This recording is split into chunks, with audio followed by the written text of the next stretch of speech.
Good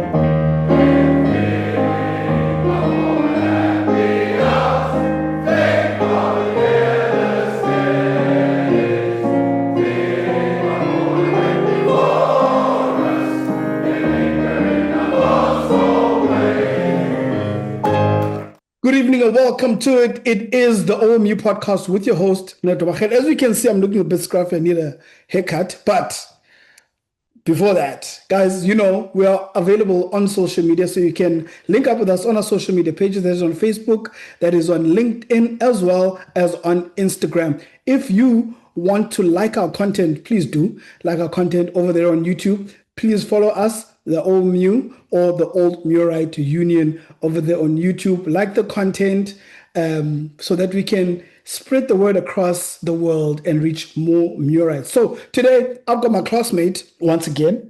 I think this is only the second time I'm doing someone from my class, actually. And yeah, this guy, I'm laughing because he's grown up now. He's a parent. He's just a serious adult. So today I'm going to be speaking to Fa-eez Karodia. Fa-eez, how are you, man? No, I'm all good, Ncedo, and thanks for having me. Yes, class of 2005, eh? Class of 2005. So, my man, tell me, let's kick things off easily and simply. I know that in class, so I'm going to be asking questions now from the top of my head because I know you. So, in class, you studied what we used to call the subjects for smart people. So you did your accounting, science, mathematics, right? And I'm sure you had aspirations of becoming something big in life. So what did you end up doing after school? So very interesting, you know. I done, as you said, like math, science, accounting. Let's not talk about accounting. I'm getting some nightmare flashbacks a bit there. Mem doop. And bio, of course. And then, so yeah, I think grade 11 started thinking about like what to do after matric. And then in matric was like, yeah, actually, there's like a lot of options here. Not sure what I would probably like. And I was like sort of contemplating between maybe some of the commerce courses, so on the business side. And then I quite enjoyed like how things work. So perhaps looking at engineering. Yeah. So explored a lot also in those two fields, but still couldn't kind of get to what I really wanted to do. Looked at now NMU, but it was NMMU that time. Yep. XUPE, the transitioning. And then took a road trip down with my dad and also one of our classmates, Ramesh Naidu. Him and his dad, we went down to Cape Town at UCT, also to look at the open day. And I started seeing that commerce is quite interesting, but I sort of just was a little bit more attracted and fell in love with sort of the engineering side and wasn't sure which type of engineering. I'm not really an electrical kind of guy. So I was leaning towards more on the mechanical side. And then they don't have it in PE, but chemical engineering had sort of popped up and started understanding, like, is it mainly chemistry based or what is it sort of, and sort of discovering it's mainly about processes and problem solving, which is something that I quite enjoy. And and then that was sort of like sealed it for me when we started understanding what can you do in application. And like, it's not limited to just, let's say, chemical processes. You can apply those sort of skills in any field. A lot of chemical engineers sort of end up in banking, strangely enough, programming or commerce. And then I thought it was also a lot easier to perhaps then start with engineering and maybe later to pivot into the business environments. And that's sort of what cemented it for me. And then, then I applied and was fortunate to be able to be accepted at UCT. So in 2006, I started that journey in first year with my BSc Chemical Engineering. Nice. So just a correction there, it's not Ramesh anymore, it's Rome, okay? So must be... Because remember, every year we said that he's going to... He drops a letter. I think he's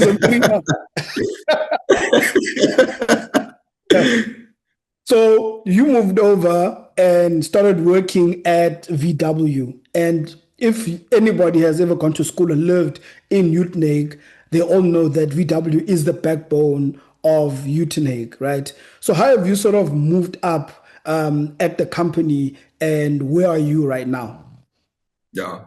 So I graduated in 2009, Mhm. and strangely enough, I didn't necessarily see myself in automotive. There are not a lot of chemical engineers in automotive. Yeah, But as you say, Volkswagen is the backbone of many industry in the region and quite an yeah, important employer. So, including, I mean, like my dad worked at Volkswagen for he's in most of his career as well. I mean, he's only recently retired.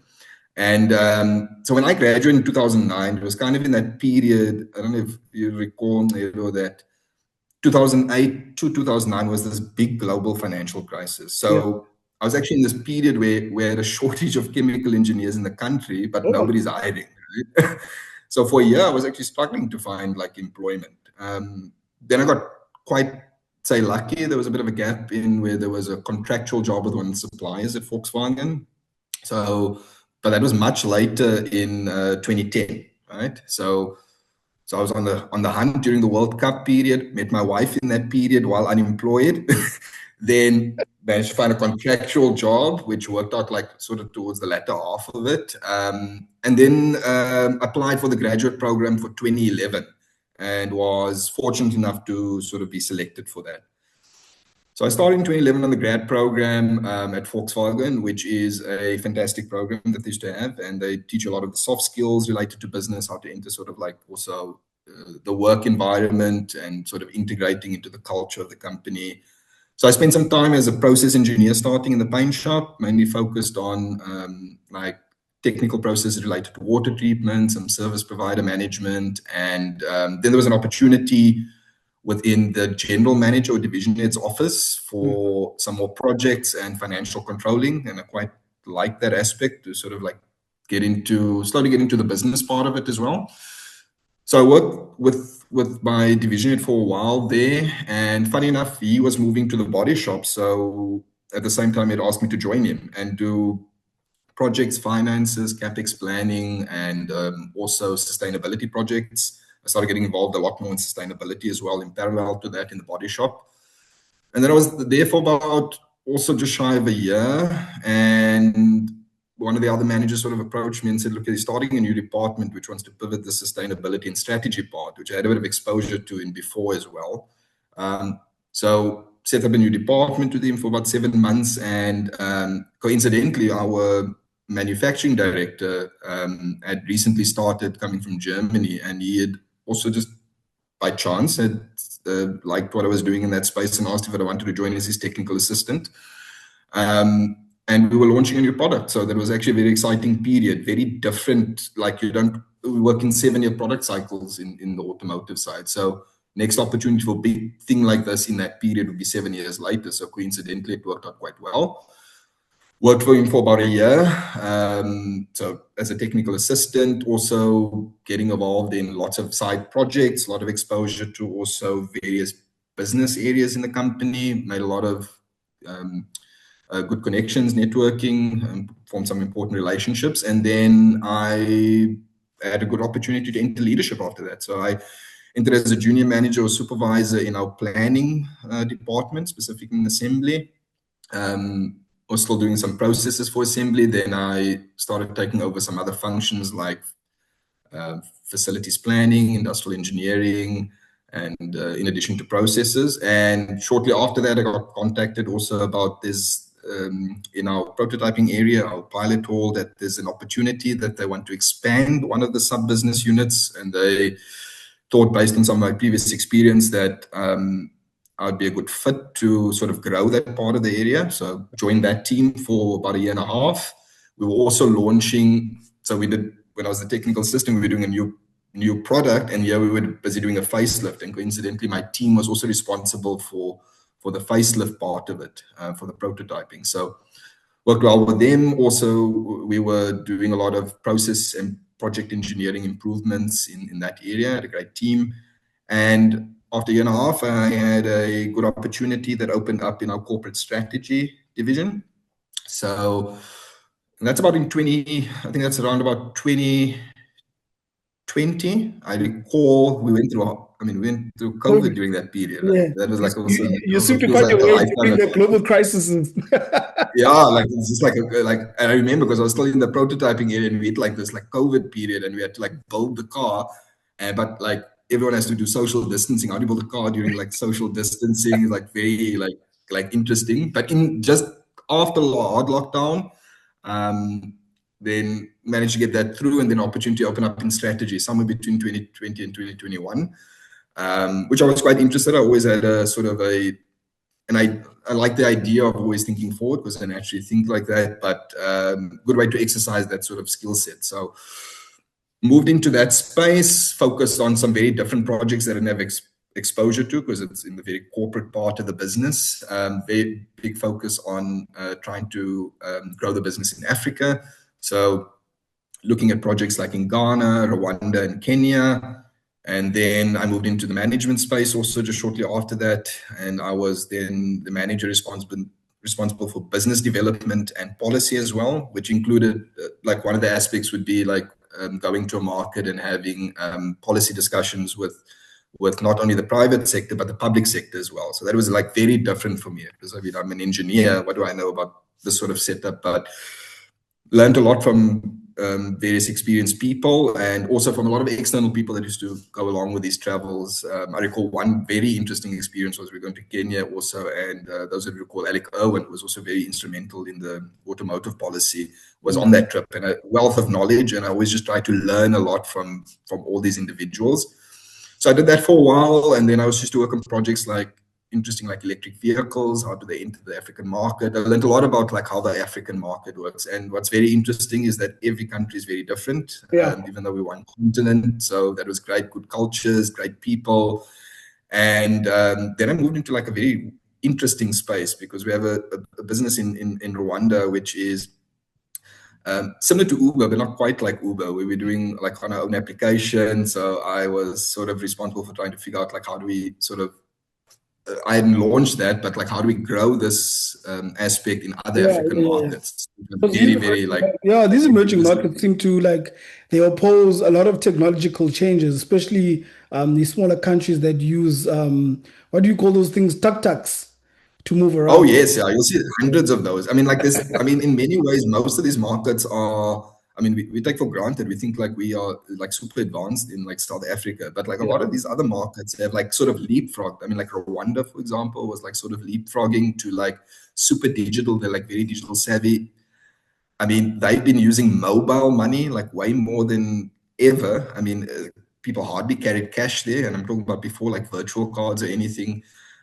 So yeah, very different, very interesting emerging markets, and learned a lot of that. And I'd say probably last year, August, there was an opportunity that opened up, and in our, funny enough, in HR, because I'm in HR now, in HR in our technical academy. So we do external training programs as well as apprenticeship programs, sort of a mini business within our business.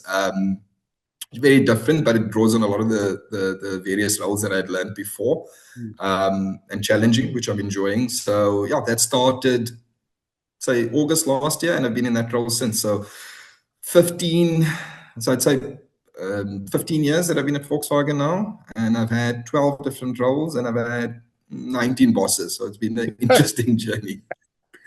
Corporate does that, man. You know, one day you've got a boss, the next you don't. So it's just the landscape. So going back now, that was a very long one. Just by the way, guys, that's the longest we've ever spoken about work. So if your younger self, right, would see you right now, how would you think they'd react to the man that you've become after school? Oh, that's a very interesting question. Probably say, oh, there is light at the end of the tunnel. But and my younger self would probably say, oh, I should sleep as much as possible now, because once you have kids, sleep is a rare commodity. Very true. I love my children, but I love sleepers.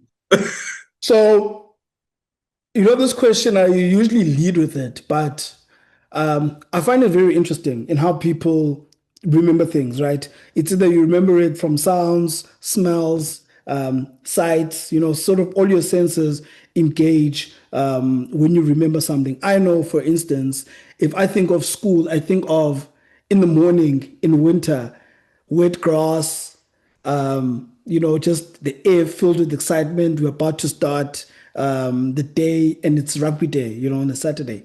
What sort of sense makes you think? So it can be a smell, a sound, or something that you'd see that reminds you of Muir College. Oh man, there's so many things. I'm trying to think now off the top of my head, like what would it be? Like I was very fortunate, like recently also to go through the school. I did like a sort of something with a company going through and just I just got hit with this big sense of nostalgia, like going through there. Something as small as I just heard like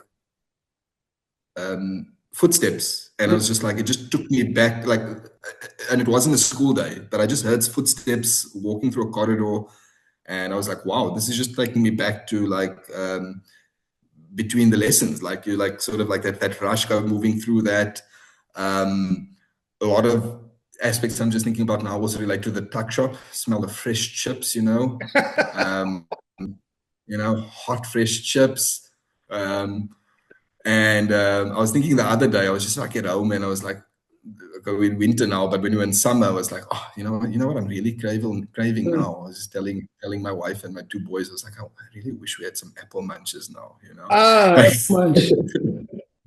and lots of things like school bell, all of these things are just like constantly. The one thing which they don't have anymore, which I just reflect on a lot, is just like the constant, like we had assembly every day.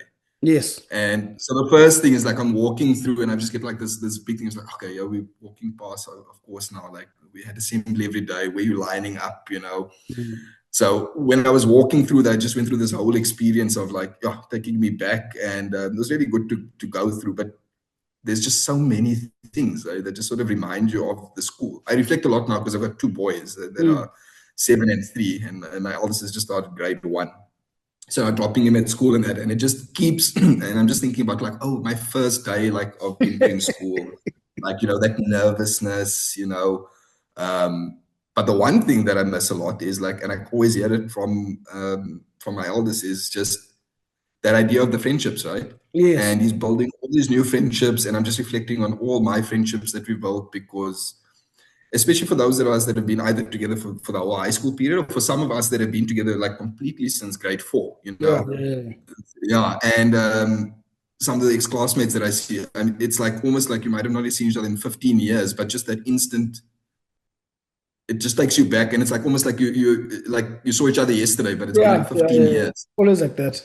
It's always like that with biscuits. It's always like that with biscuits. It's just like we are continuing the conversation. It's not starting at the beginning. So yeah. So very quickly, we've got a little bit of time left. Fa-eez, I talk too much. So I know that we used to be very naughty at school, right? Especially like our grade, I think. It's a PG podcast. We probably started culture of singing Amagwijo at school. And I remember one morning after first break, where we were stomping at the top of the class. I think it was Miss Botter's class, and Mr. Frost, and he was mad. So was there a favorite or slightly forbidden spot at school that you loved or feared? Yeah. Well, I mean, you've already touched on one. I think Mr. Francis' classroom is always a fearful area, danger zone, if you will. But yeah, many other spots, like very specific corners that you should not be caught at, like which corner are you in? Also, if you're at the tennis courts too long, why are you on that side? But in primary school, I always reflect on like Mr. Latran's class. I mean, that also was like, okay, he was my registered teacher at one stage. But like outside of that, like there was also like this bit of like sense like we shouldn't be around in this area. Yeah, but yeah, you're right. Yeah. So, what school tradition meant the most to you, and that is still alive today?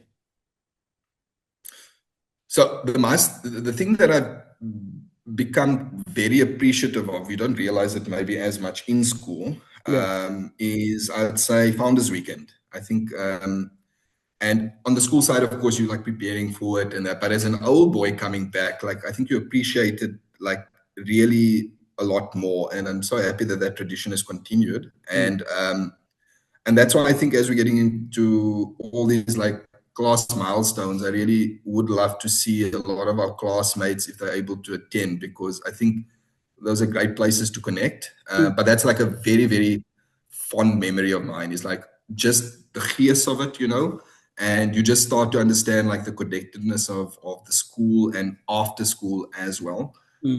But the one thing which we don't continue, which I really do miss a lot, is I miss the operation. Yeah. Because I think I found my love for hiking during that period. And but it was also just like a very great time each year. Yeah. I mean, 5 hops, should have been 6, but we missed one. Weather conditions. I was speaking to someone else. I was speaking to Niaz a couple of days ago, and he said, I wish I had mentioned the operation, which I think is a big part in us gaining our independence and sort of figuring things out, because that's how the world is. You know, sometimes you need to figure things out on your own. And I think that was a very good platform or a good foundation for boys to sort of find their own way, to say no to things, because at the operation you basically at your own vices, as we discovered when we were with our last op. But I'm not going to talk about that. Which brings me to my next question. So how do you think ideas of masculinity, brotherhood, or just being a man have changed since we were in school? So basically, are the boys right now still the same towards maybe girls or towards themselves, as being boys, you know? So it's a very interesting question, I think, especially for 2026. You know, I think the foundation is exactly the same, and I think the principles that the school is instilling in the boys is exactly the same, which is very positive. I think the generation that we're talking about, I think it's just becoming a little bit more challenging. Like you're talking about, I think we, of course, as Murites, we understand to respect each other, Yeah. very much so, to respect women, very much so also. I think, though, that this idea of chivalry is in the modern age not as appreciated, or there's a bit of sensitivity, although that we have those principles instilled. And I think it is not exactly the same as it used to be, as the modern times are coming into play. Although I think there is still a very much a need and place for chivalry, and because we are always instilled with those principles growing up. So I think that's maybe where the difference comes in. But for me, the foundation, I think, and from what I've seen from the boys at school, is very much still the same, still respectful, to be proud to be a Murite. And that's just really good to see. Cool. All right. So we're going to go to a quick fire round, but before we go there, very quickly, if you look at the boys in grade 12 today, right, what do you think you wish or let me rephrase.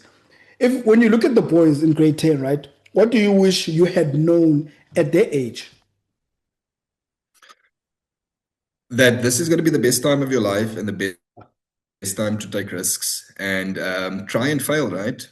You know, later, you know, as you start getting to adulthood and you have a lot more responsibilities, you still have those opportunities, but you'll never have as many opportunities as when you are firstly in school, you know, and also just after school, if you're studying further or anything like that, like those are the times to take your chances, fail a little bit in a safe environment before you start entering full adulthood, you know, and that, because it's not as easy later, and you don't think about it then, but it's okay to fail a bit, you know. Super true, man. All right. This is a quick fire round. This is only meant to last 25 seconds to a minute. Okay. Let's not take it to 5 minutes. Fa-eez. I can already see your styles. So I'll ask you 5 questions and then very quick answers. You've got 5 to 10 seconds to answer each question. So you ready? Let's go. Let's go. What was your favorite tuck shop snack? Yeah, I think La Bamba beef was up there. Aish, La Bamba. Hey, you guys love La Bamba, ne? Most daring rule you ever bent or broke? Yeah, I won't lie. I was a bit of a stickler for the rules, eh? So I can't say too many of those, but I observed many. Operation many rules broken. Let's put it that way. A sport or activity you wish you tried. Actually, I think I wish I tried a bit more with rugby. I tried many other sports. Not that I was very sports inclined. I played social tennis, remember? Not gonna But I do wish I that. played rugby a bit more. All right. So one song that instantly takes you back to school. Yeah. Not Yeah. that it's Usher. Natasha Bedingham. Yeah. Oh, a disco. Ooh, Yeah. Usher. we There we abused those go. songs. Mime concert. That's it. Three classmates you'd invite to a reunion dinner. Oh, wow. Let's choose some that are not coming to the reunion. So yourself, Ncedo, Boy, who said I'm not coming to the reunion dinner? I would invite you, of course. Okay. Please do. So yourself, I will invite you. And It's all I've seen purpose some of of this the other whole guys. I'm thing. trying to think of guys that I haven't seen before. Eh? I'm like, Zaylan, I haven't seen Zaylan in like a long time. And one that I wish I could, but unfortunately not here. Chad. Chad, unfortunately, that had passed away many years ago. So I Chad. always reflect on that. Chad was your right-wing man, you and Cohen. So yeah, rest in peace to Chad, man. So we're moving over now to the last few questions of our interview. So I've got two questions for you, right? So what single lesson from school still guides you today? Manners maketh the man. Oh, from Mr. Hopley, that one. I remember Mr. Hopley loving to say that all the time. Nice, short and sweet. So last question. Imagine the school, right, in 200 years. What do you hope still remains? Look, similar to what you'd asked earlier, I think the core principles of what makes a modern man. So I think that's it, must move with the times, but the foundation needs to be the same, principally, ethically, treating people with respect, and also to have a good mindset, form relationships, as long as that core, because I always believe that's the core of Muir, if that remains in 200 years, and the camaraderie, right? The brotherhood. Yeah. Cool. Birdie, thank you. They didn't know that your name is Birdie. We used to call you Birdie at school. So it's out now. So thank you very much for the interview. I just had to like gooi it in there. I was waiting. Thank you very much for joining us today, man. Very nice catching up with you. For me, it's a catch up. For everybody else, it's an interview. So that's why it was this long. So I apologize to all the viewers, guys. We try to keep them short, but verbal diarrhea sometimes does come into play. So we apologize. I apologize. If you came to our 20-year reunion, we'd have caught up then. So come to the 25, and then maybe the next interview will be shorter. You might see me this year even, but yeah. So thank you very much for joining us, and I hope that you keep growing, man, at the company that you're working with. And I'm glad that you're working with young minds, and sort of crafting young minds, because we really need fresh new ideas from these kids. Thanks for having me, Ncedo, and we will chat soon. I'll hold you to that. I'll see you at Founders Weekend. You're doing management things to me now. You're managing me. All right, cheers, man. Cool, man. Catch up soon. Cheers, Ciao. cheers.